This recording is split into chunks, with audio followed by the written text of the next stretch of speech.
6월 26일 목요일입니다. 오늘은 민수기 6장 1절부터 마지막 27절까지 말씀입니다. 평강 주시기를 원하노라는 제목입니다. 평강 주시기를 원하노라. 민수기는 이스라엘 백성들이 애굽에서 출애굽 구원을 받은 다음에 약속의 땅 가나안을 향해 가는 그 길목인 이 광야에서 그들이 어떻게 하나님 앞에 서야 되며 그 광야에서 일어난 여러 가지 에피소드들을 기록해 놓은 성경이라고 그랬죠. 그러니까 이 광야는 이스라엘 백성들이 가나안을 향해 가기 위해서 반드시 거쳐야 되는 곳인데, 하나님은 이곳에서, 이 광야에서 하나님의 말씀에 따라 정결한, 그리고 하나님의 거룩함을 닮아 살 수 있는 그런 삶을 요구하세요. 그래서 광야는 그런 삶을 훈련하는 곳이고, 광야는 하나님의 거룩하심에 따라서 자기의 거룩함을 훈련하는 학교이고 훈련소이다, 이렇게 말할 수가 있어요. 그래서 이것은 오늘날 예수 그리스도를 통해서 구원을 받은 우리 성도들이 하나님의 나라인 천국에 들어가기까지 반드시 거쳐야 되는 이 남은 육체의 삶, 남은 육신의 삶을 사는 동안 하나님의 거룩을 배우고 훈련하는 그런 이야기를 예표하는 것이다, 이렇게 말씀을 드렸어요. 그래서 하나님께서 요 애굽에서 이스라엘 백성들을 꺼내시면서 제일로 원하시고 바라시는 것이 무엇이냐면 이렇게 말씀하세요. 내가 거룩하니 너희도 거룩하라. 이게 이스라엘 백성들을 애굽에서 구원해내신 목적이에요. 거룩하게 사는 것. 하나님의 거룩하심에 따라서 하나님의 백성들도 거룩하게 사는 것.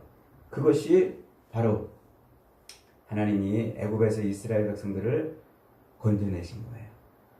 그래서 레위기에서는 그 거룩을 어떻게, 그 하나님의 거룩하심에 어떻게 다가갈 수 있냐면 제사라는 제도와 정결 규례라는 규례를 통해서 그 거룩하심에 갈 수가 있는 거예요. 하나님이 임재의 상징인 성막을 만들어 놓으시고, 그리고 그 성막을 회막이라고 이렇게 이름을 붙여서 부르시면서 그 회막 앞에 나올 수 있는 자는 거룩한 자만이 나온다 그랬죠. 그래서 그 회막 앞에 나올 수 있는 자, 거룩한 자가 되기 위해서는 속죄, 소죄, 화목제, 속죄제, 속건제, 이 제사를 통해서 거룩해져서 나오는 거예요. 정결 규례를 통해서만 거룩함을 입어서 그 회막 앞에 나오는 거예요. 그래서 이스라엘 백성들에게 레위기에서 하나님이 집요하게 요구하신 것이 제사를 드려라, 정결 규례를 지켜라, 이게 목적이 아니고, 왜 제사를 드려야 돼요? 거룩한 하나님 앞에 나가기 위해서. 왜 정결 규례를 지켜야 돼요? 거룩한 하나님의 그 회막 앞에 나가기 위해서. 그래서 내가 거룩하니 너희도 거룩하라, 이게 레위기의 핵심 말씀이라 이렇게 말씀을 드렸어요. 그래서 이스라엘 백성들로 하여금 하나님은 그 거룩하신 하나님 앞에 나가기 위한, 그래서 하나님의 그 거룩하심을 따라 사는 백성이 되게 하기 위해서 그렇게 제사와 정결 규례라는 레위기 예법으로 그들이 거룩함에 나올 수 있는 길을 열어주신 거예요. 자, 그렇게 거룩함에 나갈 수 있는 길을 열어주신 다음에 이제 요 시내산 광야에서 떠나야 되잖아요. 가나안을 향해서 출발해야 되잖아요. 그래서 그 가나안을 향해서 출발할 때 그 광야로 들어가는 그들에게 하나님이 제일 먼저 뭘 하시냐면 민수기 1장에서 숫자를 헤아려 주심으로 그들의 정체성이 피로 맺어진 혈연 집단이고 전투하는 공동체라는 그 정체성을 확인시켜줬어요. 그리고 2장에서는 그들은 반드시 그 성막을 중심으로 진을 치고 성막의 뒤를 따라감으로 광야를 지나가야 된다고 말씀하시면서 광야 생활은 곧 하나님 중심으로 사는 것임을 가르쳐 주셨잖아요. 그러면서 이제 중간에 말풍선처럼 요 성막을 다루는 자들이 누구냐면 바로 레위인들이다. 그 얘기를 이제 해줬어요. 그래서 레위인들은 가문의 종족에 따라서 성막을 자기 맡은 역할에 따라서 감당하는데 어떻게 감당해야 돼요? 목숨을 걸고 요 성막을 뜯었다 붙였다 운반하는 일을 목숨 걸고 감당을 해야 돼요. 자, 그렇게 해서 3장과 4장에서 레위인들로 하여금 그 성막을 목숨 걸고 지켜야 된다는 것을 그렇게 말풍선처럼 설명해 주시고 5장에서는 갑자기 다시 또 정결하라. 너희 안에 그 부정한 자를 내쫓아라. 회막에서 진중에서 내쫓아라. 이러면서 하나님이 다시 한번 내가 거룩하니 너희도 거룩하라는 것을 확인시켜 줬어요. 그러면서 이제 오늘 6장으로 이제 건너오는 거예요.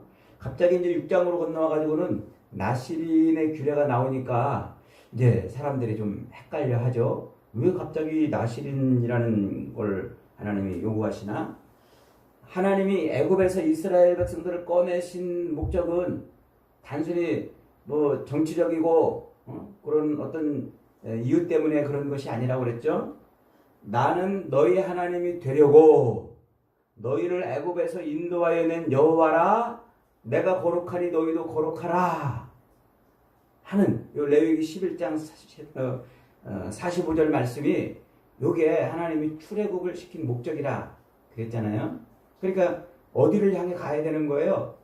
내가 거룩하니 너희도 거룩하라. 그 거룩을 향해서 가라 이거예요. 거룩을 향해서.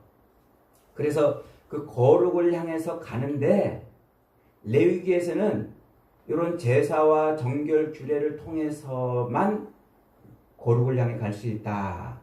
이렇게 이제 말씀을 하신 거예요. 그런데 이 제사와 정결 규례를 통해서 이렇게 늘 하나님의 그 거룩하심 앞에 서는 그 길을 향해 가는 이것은 이스라엘 백성들에게 마치 무엇처럼 느껴지냐면 이것이 하나의 법처럼, 종교적인 법처럼 느껴지는 거예요.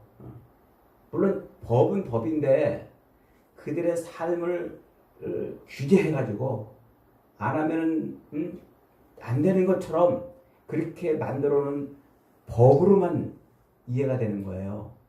그래서 하나님이 이 애굽에서 이스라엘 백성들을 꺼내서 그들의 하나님이 되신 것은 법으로만 그들을 통치하고 법으로만 그들을 규제하는 분이 아니시라 그들의 마음속에서 자발적으로 하나님을 사랑하는 마음이 나오도록 하기를 원하세요. 그래서 속죄나 소제나 번제나 화목제나 속건제 이 제사를 드릴 때 제물이 나 대신 죽는 것을 통해서 그 장면을 보면서 하나님이 나를 이렇게 사랑하시는구나 하는 것을 깨달아야 되는데 그걸 깨닫기가 쉽지 않은 거예요. 의무적으로 그렇게 제사를 드리고 번제 규례를 이 정결 규례를 행하다 보면 그저 그냥 법에 의해서만 사는 것이 됐단 말이에요. 하나님은 그걸 원하지 않으세요. 그들이 진짜 하나님의 거룩하심 앞에 나오기를 원하시는데 어떻게 나오기를? 자발적으로 스스로 하나님을 사랑해서 나오기를 원하시는 거예요. 그걸 말씀하려고 하는 게 바로 그 나실인의 규례입니다. 나실인이라는 말은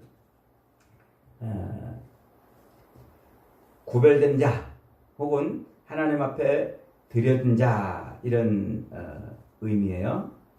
구별된 자, 하나님 앞에 드려진 자 이런 의미예요. 그러니까 나제르라고 하는 이 말이 어디에서도 또 쓰여지냐면은 안식년, 이스라엘 백성들이 7년 안식년을 지내면 한 해 동안 농사를 짓지 않고 땅을 쉬게 하죠. 그 땅을 쉬게 하는데 그때 그 땅에서 곡식이 자랄 수 있잖아요. 포도나무에 열매가 맺힌단 말이에요.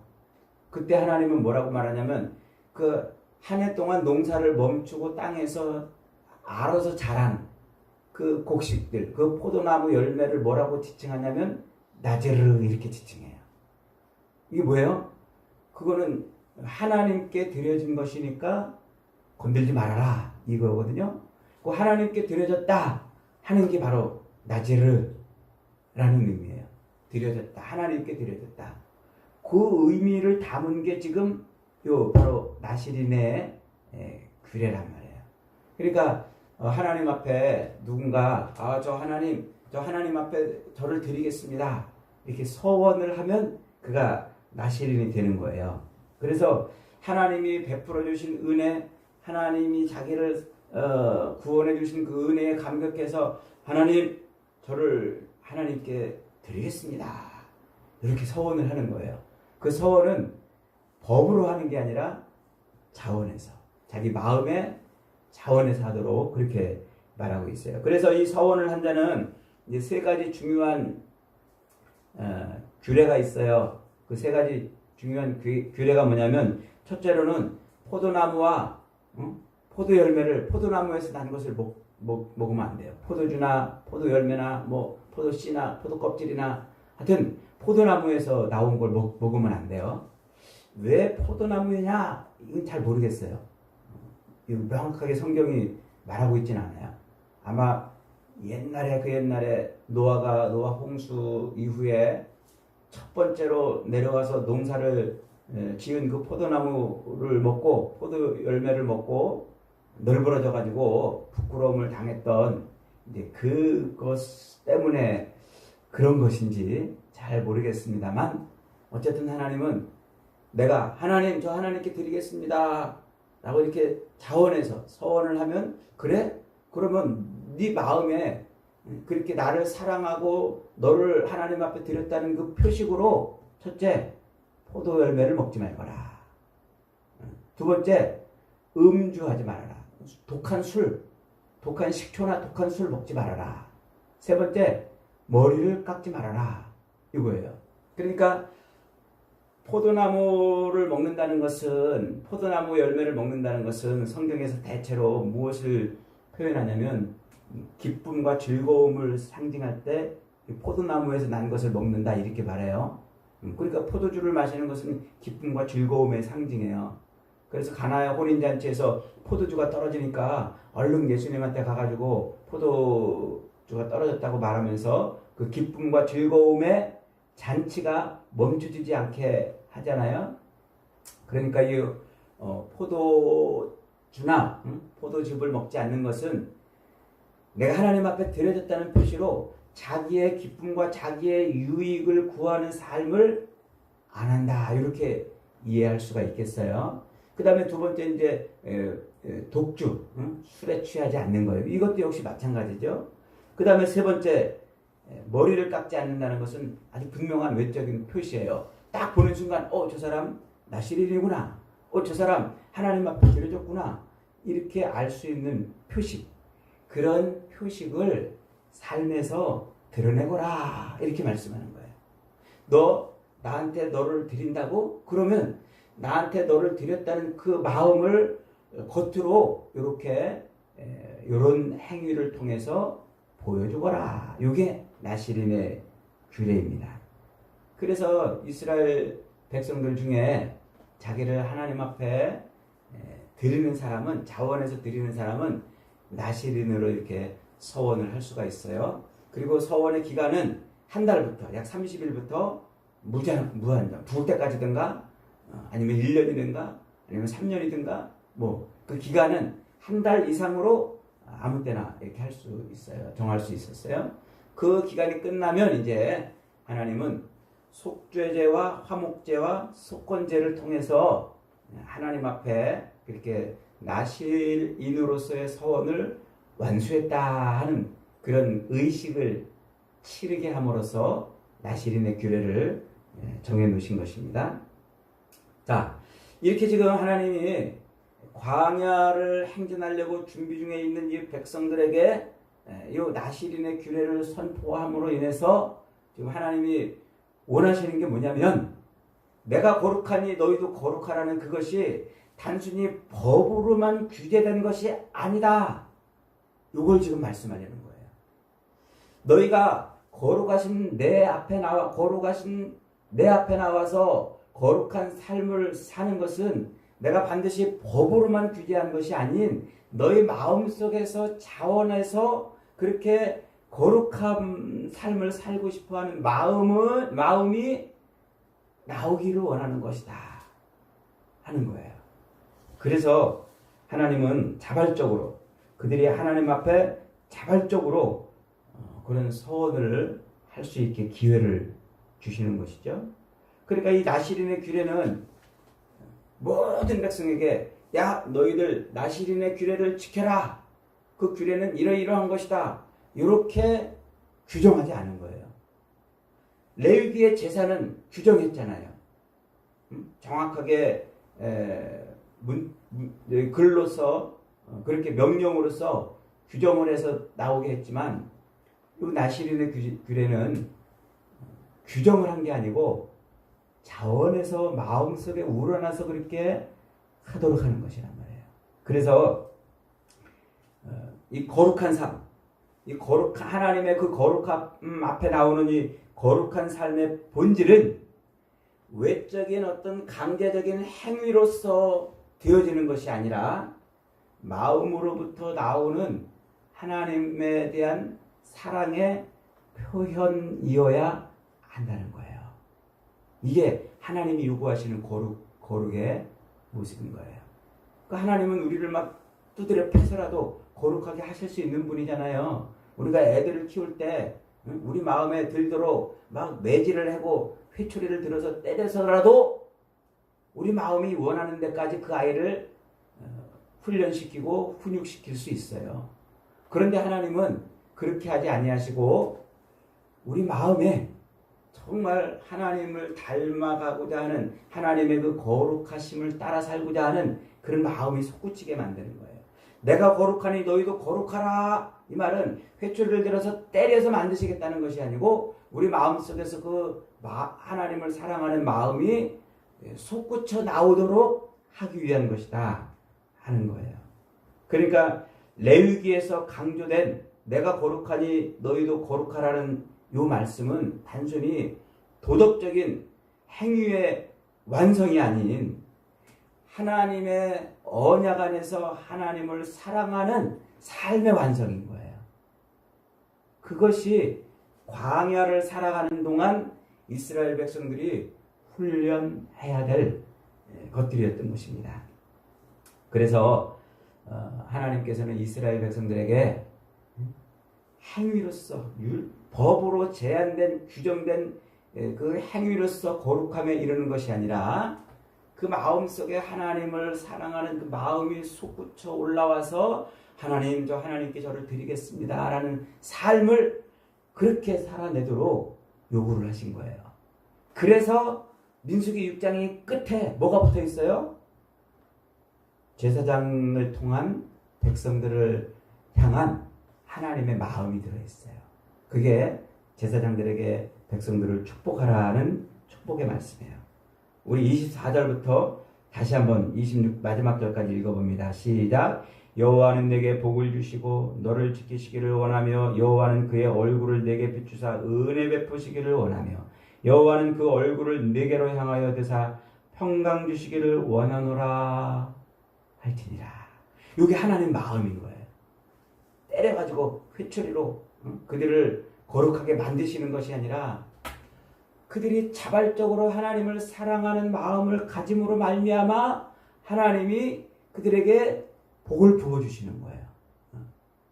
이게 하나님이 원하시는 내가 거룩하니 너희도 거룩하라는 그 말을 이루시려는 방편인 거예요. 이 이 말은 단순히 하나님이 이스라엘 백성들을 내가 축복하겠다, 응?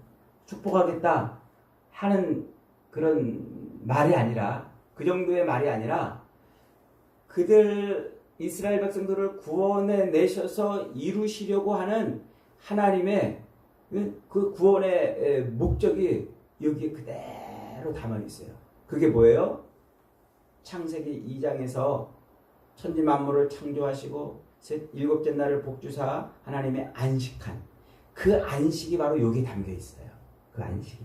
그래서 그 안식이 여기에 담겨 있다는 말이 뭐냐면 마지막 26절에 여호와는 그 얼굴을 내게로 향하사, 그 얼굴을 내게로 향하사. 에덴 동산에서 하나님이, 에덴 동산에서는 아담과 하와를 쫓아냈잖아요. 하나님의 얼굴을 보지 못하게 했잖아요. 그런데 하나님이 이제 얼굴을 내게로 향하사 뭐 해주시기를? 평강 주시기를 원한다. 그래요. 평강. 평강이라는 말이 뭐예요? 샬롬이라는 말이에요. 샬롬이라는 말은 제가 여러분에게 여러 번 귀에 딱지가 앉을 정도로 말씀을 드렸잖아요. 샬롬이라는 말, 평안, 평강이라는 말은 이게 무슨 의미라고 그랬어요? 하나님이 품에 안으시는 것을 의미한다고 했죠. 품에 안으시는 거예요. 그래서 솔로몬이라는 말도 샬롬이라는 말에서 왔어요. 예루살렘, 예루살렘이라는 말도 하나님이 품고 있는 성읍이라는 뜻이에요. 하나님의 품에 안겨 있는 거란 말이에요. 그게 창세기 2장에 하나님이 일곱째 날을 복주시고 안식한 바로 그거예요. 온 천지 만물을, 그리고 모든 인간을 하나님이 품으신 거란 말이에요. 그 상태, 그 평강, 그 샬롬. 그래서 하나님이 주시는 요 샬롬은 단순히 마음의 위안을, 요 광야를 지나가는 동안 마음의 위안을 받는다는 것이 아니에요. 진짜 다시 그 창조 원래 상태에 잃어버린 그 안식과 평안을 하나님이 주시는 거예요. 그래서 샬롬이 바로 하나님이 품는다, 하나님의 품 안으로 들어오게 한다, 이거예요. 그러니까 하나님의 품 안으로 들어가면 이 피조물의 이 모든 것은 완전히 충족되는 상태 아닙니까? 바로 그래서 신약으로 건너오면 예수님이 십자가를 지시기 전날 밤에 제자들에게 반복해서 내가 너희에게 평안을 주노라, 내가 너희에게 평안을 주노라, 세상에 알 수도 없고 세상에 빼앗을 수도 없는 평안을 주노라, 이렇게 말씀하시는 거예요. 그 평안이 이 샬롬이에요. 히브리어로 샬롬이 헬라어로 에이레네 그러잖아요. 에이레네. 이 에이레네라는 말이 하나님이 품고 있다 이런 뜻이에요. 신이 품고 있다, 아버지가 품고 있다 이런 뜻이에요. 그래서 탕자가 아버지의 재산을 가지고 자기 멋대로 가서 다 호랑방탕하게 살다가 다시 아버지의 품에 안기잖아요. 그 아버지의 품으로 돌아오는 그 상태, 그거를 평안, 에이레네라고 말하는데 그 에이레네가 바로 요 샬롬이라는 말이라는 거예요. 그래서 요 민수기 6장은 곧 예수 그리스도께서 십자가에 죽으시고 부활하심을 통해서 죄인이 하나님 앞에 나가서 하나님의 품에 안기는 그 평안, 그 샬롬을 예표하고 있는 거란 말이에요. 단순히 이스라엘 백성들에게 마음의 위안을 주고 마음의 소망을 주는 그런 말이 아니고, 하나님에게서 분리되었던 존재가 하나님 품에 다시 안기는 창세기 2장의 그 안식의 상태로 돌아가게 하는 바로 그것을 말씀하고 있는 거예요. 그래서 자꾸 신약성경에서 사도 바울이 예수님을 뭐라고 표현하냐면 그는 십자가로 우리의 화목제물이 되셨다 이렇게 말씀하시면서 그는 우리의 화평이신지라 이렇게 말해요. 화평, 샬롬이신지라, 우리의 에이레네시니라 이렇게 말해요. 무슨 말이에요? 하나님의 품으로 우리를 넣어주신 분이다. 하나님의 품 안에 우리를 품게 해주신 분이다. 누가? 예수님이 십자가 죽으심과 부활로 그렇게 하나님 품 안으로 우리를 품게 해주신 분이, 그래서 예수님이기 때문에, 그래서 예수님을 자꾸 둘러 화평하게 하셨다. 예수님은 우리의 화평이신지라. 자꾸 그렇게 설명을 하는 거예요.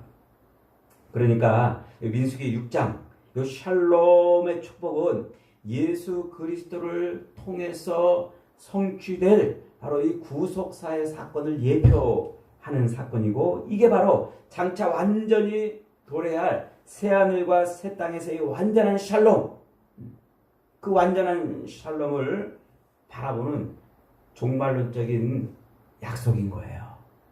그래서 이 광야를 딱 지나면 가나안 땅에 들어가는 그것이 바로 하나님의 샬롬을 이루는 것이라고 말하고 있는 거죠. 여러분, 이 샬롬을 하나님이 우리에게 주시고 싶어 하는데 어떻게 주신다고요? 때려서 법으로 규제해서 주시는 것이 아니라 우리 마음속에서 자원하는 마음, 하나님을 사랑하는 마음이 솟구치게 해서 그것을 얻게 하시려고 하시는 것입니다. 그래서 하나님은 그렇게 이스라엘 백성들에게 이런 규례를 통해서 우리 마음을 한번 들춰내보거라 말씀하고 있는 겁니다. 여러분, 하나님이 저와 여러분을 구원하신 목적은요, 때려서 법으로 규제해서 하나님의 품에 안기게 하시려는 것이 아니라 잃어버렸던 그 안식을 다시 찾을 수 있도록 우리 마음을 회복시켜 주시는 거예요. 그래서 이 법으로 규정되어 있던 이 율법이 우리 마음의 법으로 새로 바뀌어가지고 우리 마음을 치유하고 회복해서 하나님께 나오게 올 수 있게 만들어 주시는 것이죠. 24절, 25절, 26절을 다시 한번 읽어봅니다. 여호와는 내게 복을 주시고 너를 지키시기를 원하며 여호와는 그의 얼굴을 내게 비추사 은혜 베푸시기를 원하며 여호와는 그 얼굴을 내게로 향하여 드사 평강 주시기를 원하노라. 이런 복이 저와 여러분의 삶에 충만하게 임하기를 주님의 이름으로 축복합니다. 아멘.